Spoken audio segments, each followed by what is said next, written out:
Жазған Абай Құнанбаев. Қыз ақ киімді, денелі, ақ сақалды, соқыр, мылқау, танымас түрі жанды.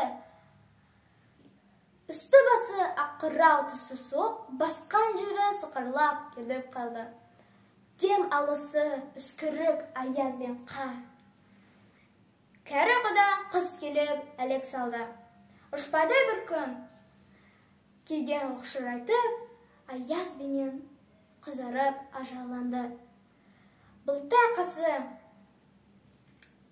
жауып екі күзін, басын сілксе қар жауып, мазамды алды.